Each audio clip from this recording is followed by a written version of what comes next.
Oh, Masya Allah, udah mulai ya? Baik, Bismillahirrahmanirrahim. Assalamualaikum warahmatullahi wabarakatuh. Perkenalkan, nama saya Dasa Fitri. Saya dari Prodi S1 Kebidanan dari Fakultas Kedokteran Uniswa. Nah, kali ini saya pengen bincang-bincang nih tentang pemuda Qurani, urgensi kemajuan negeri. Berarti kalau kita berbicara tentang seorang pemuda, usianya di bawah 25 tahun ya. Oke, sepakat? Nah, berarti ketika pemuda Qurani ini, berarti dia menjadi tolak ukur dari kemajuan negeri, apapun itu negerinya. Nah, berbicara tentang sebuah negeri, saya tuh teringat tentang sabda Rasulullah. Jadi pada saat itu, pada saat Rasulullah masih hidup, para kaum muslimin itu sedang mempersiapkan untuk perang parit melawan 30.000 pasukan non-muslim. Nah, jadi ketika sedang mempersiapkan pasukan parit, sedang mempersiapkan untuk perang parit, salah seorang sahabat itu bertanya kepada Rasulullah, "Wahai Rasulullah, di antara kedua kota ini, manakah yang akan umat muslim taklukkan terlebih dahulu?" Lalu Rasulullah menjawab, "Kota Heraklius terlebih dahulu, atau saat ini disebut dengan Konstantinopel ataupun Turki." Hadis riwayat Ahmad. Oke, berarti kalau saat itu sudah ya, Konstantinopel akan ditaklukkan terlebih dahulu. Lalu akhirnya diperkuat dengan hadis Rasulullah.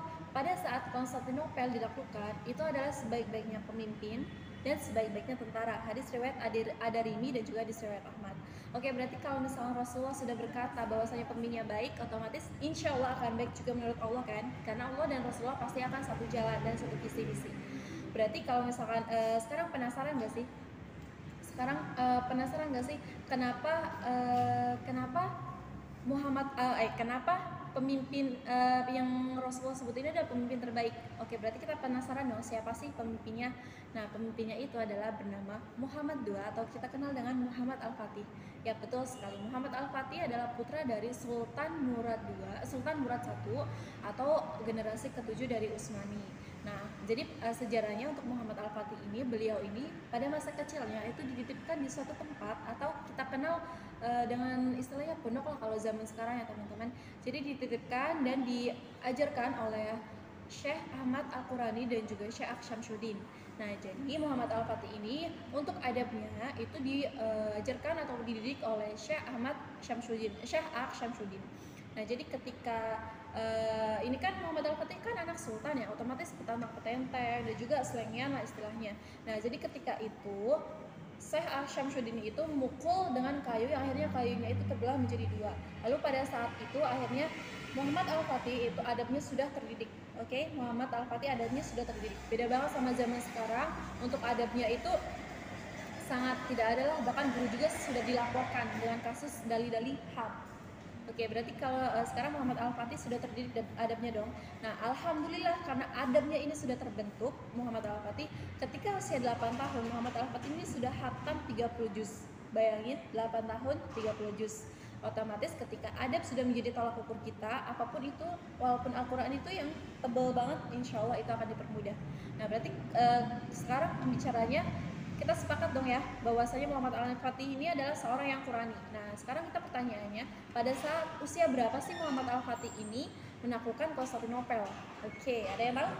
Ya, betul sekali. Jawabannya itu 22 ataupun 21 tahun. Otomatis masih pemuda dong. Nah, jadi ketika Muhammad Al-Fatih menaklukkan Konstantinopel ini usianya 22 ataupun 21 tahun. Berarti secara garis besar Muhammad Al-Fatih adalah pemuda Qurani. Nah, sekarang kita tanya, gimana sih strategi dari Muhammad Al-Fatih ini kok bisa menaklukkan Konstantinopel? Nah, jadi untuk teknik dari Muhammad Al-Fatih ini menaklukkan Konstantinopelnya itu menerapkan dari segi akidah dan Al-Qur'annya. Jadi ketika di sepertiga malam, walaupun di saat-saat perang, Muhammad Al-Fatih dan para tentara itu tidak meninggalkan yang namanya sholat malam. Oke, di 30 menit di sepertiga malam pertama, semua tentara itu sedang sholat tahajud. 30 menit yang kedua, semua tentara itu sedang membaca Al-Quran. Dan 30 menit yang terakhir itu semua tentara sedang berzikir.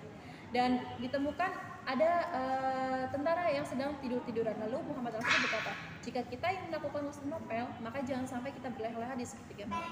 Ini adalah hakikatnya kenapa pemuda Quran itu sangat menjadi tolak ukur dari kemajuan suatu negeri. Oke, ini kan Muhammad Al-Fatih kan menaklukkan suatu negara kan, bukan memajukan suatu negara. Nah, sekarang logikanya gini, pemuda Qurani saja sudah bisa melakukan kota terbesar yang pada saat itu, apalagi hanya untuk memajukan suatu negara. Oke, berarti kalau memajukan suatu negara Banyak sekali ya, sekarang sudah banyak banget negara-negara, bahkan di Indonesia sendiri. Untuk kasus di Indonesia sendiri banyak sekali, ada hamil luar nikah, dan juga ada kasus aborsi. Kenapa sih pemuda Quran ini menjadi tolak ukur? Karena pemuda Quran ini, karena Al-Quran ini selain sebagai syifa ataupun obat, Al-Quran juga sebagai petunjuk bagi orang yang bertakwa. Allah sudah menegaskan itu. Lalu untuk kejadian seperti aborsi, hamil luar nikah, Al-Quran sudah menjadi aturannya, yaitu dijelaskan di Quran surat Al-Isra ayat 32, wala taqrabuz zina. Untuk kasus riba, Allah sudah menerangkannya di Quran surat Al-Baqarah ayat 275. Allah menghalalkan jual beli dan mengharamkan riba. Lalu untuk kasus mencari harta yang halal, tidak memakan harta orang lain, apalagi sampai makan harta anak yatim, atau kita bisa sebut dengan korupsi saat ini, yaitu Quran surat Al-Baqarah ayat 178. Lalu bagi seorang pemimpin, bagi seorang pemimpin itu juga dijelaskan di hadis riwayat At-Tirmidzi bahwasanya ketika seorang menjadi pemimpin, ia akan diamanahi 3, yaitu bagaimana menangani kemiskinan, kemajuan suatu negeri, dan apakah ide acuh. Lalu jika seorang itu acuh, maka ataupun yang ketiga ini dia tidak melakukan, maka dia akan menerima hal yang sama. Itu dijelaskan di hadis riwayat At-Tirmidzi. Lalu untuk cara mencari harta yang halal itu juga dijelaskan di hadis riwayat Ibnu Majah bahwasanya kita harus mencari harta yang halal, bukan harta yang haram.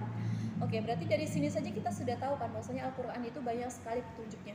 Nah, sekarang pikirkan sama teman-teman, untuk pemuda Qurani sudah pasti bisa memajukan suatu negara, karena Al-Quran itu adalah petunjuk bagi orang yang bertakwa. Untuk segala macam permasalahan primer dan sekunder sudah ada. Jadi kita harus berpegang sama Al-Quran, dan pemuda Quran adalah tolak ukur dari kemajuan suatu negeri. Nah, mungkin kali ini cukup dari saya. Wassalamualaikum warahmatullahi wabarakatuh.